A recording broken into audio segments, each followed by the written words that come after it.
অভিনন্দন জানাই। বালকি উচ্চ বিদ্যালয় একেবারে সকলের নয়নের মণি, সকলের প্রাণের বিদ্যালয়। আমি নিজেও এই স্কুলের ছাত্র ছিলাম। এখানে অনেক প্রাক্তন আছে, অনেক অভিভাবক ও অভিভাবিকা আছেন যারাও এই স্কুলের ছাত্র ছিলেন। সেদিনের বিদ্যালয় আজকের বিদ্যালয়ের মধ্যে অনেক পরিবর্তন হয়েছে। সময়ের সাপেক্ষে পরিকাঠামোর পরিবর্তন হয়েছে, শৃঙ্খলার পরিবর্তন হয়েছে, কিছু নিয়মেরও পরিবর্তন হয়েছে। কথা প্রসঙ্গে একটা বিষয় একটু বলে রাখি, কারণ এখানে অনেক অভিভাবক অভিভাবিকা আছেন, আপনাদের জ্ঞাতার্থে আমি জানাতে চাই। আপনারা দেখেছেন বিদ্যালয়ের মাঠের এক কোণে একটা মুক্ত মঞ্চ হচ্ছে, যা বিদ্যালয়ের ইতিহাসে একটা রেকর্ড।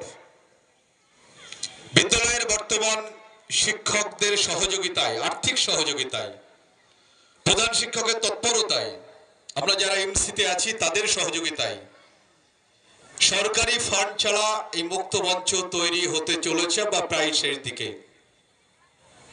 আমরা আশা করছি সব ঠিকঠাক থাকলে আমরা জানুয়ারি মাসে বিদ্যালয়ের বার্ষিক স্পোর্টস এবং বার্ষিক ফাংশনে এই মঞ্চ উদ্বোধন করব। আপনারা সবাই আসবেন, আমি আগাম আপনাদেরকে আমন্ত্রণ জানিয়ে রাখলাম।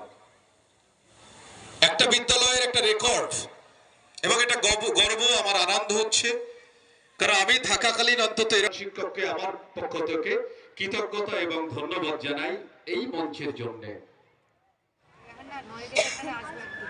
যারা অভিভাবক অভিভাবিকা আছেন,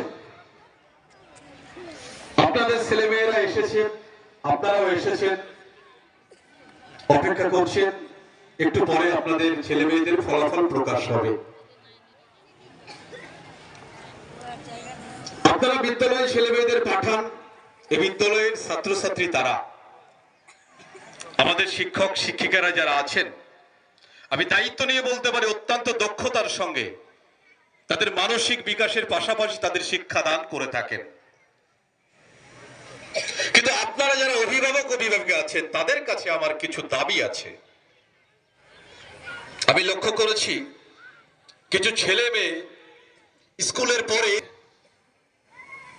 তারা ঠিকমতো ক্লাস করছে না, অ্যাটেন্ডেন্স কম, স্কুলে বাড়ির কাজ করে।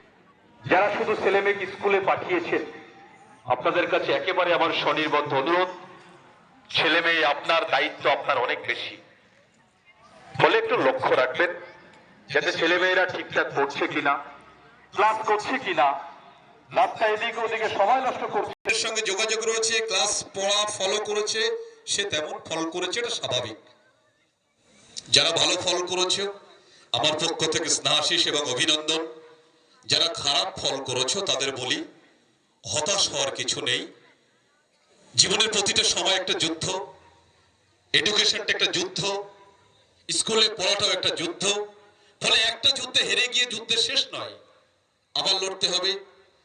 নতুন বছর আসছে, নতুন ক্লাসে উঠবে, নতুন বই পাবে, নতুন নতুন স্যারেরা ক্লাস নেবেন, ফলে নতুন ভাবনায় তোমাদেরকে আবার পড়াশোনা এগিয়ে যেতে হবে।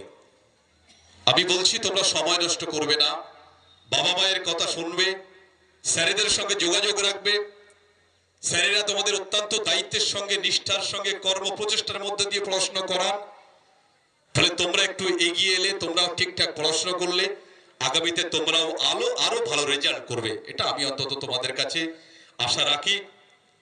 বিদ্যালয়ে গতকালকে একটা আমরা সমস্ত টিচারদের নিয়ে, হেড স্যার, সহকারী প্রধান শিক্ষক এবং আমরা যারা এমসিতে আছি সবাই মিলে একটা আলোচনা করেছিলাম রেজাল্ট সংক্রান্ত বিষয়ে। হেড স্যার আছেন, বিস্তারিত বলবেন। আমি শুধু একথা সকল ছাত্রছাত্রীদের উদ্দেশ্যে বলবো, তোমাদের একটাই লক্ষ্য, বিবেকানন্দের সেই কথার মতো, ওঠো জাগো, লক্ষ্যে না পৌঁছানো পর্যন্ত থেমো না। তোমাদের লক্ষ্য একটাই, প্রতিষ্ঠিত হওয়া, ভালো রেজাল্ট করা, ভালো মানুষ হওয়া। সবাই ভালো থাকবে, আপনারা সবাই ভালো থাকবেন। ধন্যবাদ সবাইকে।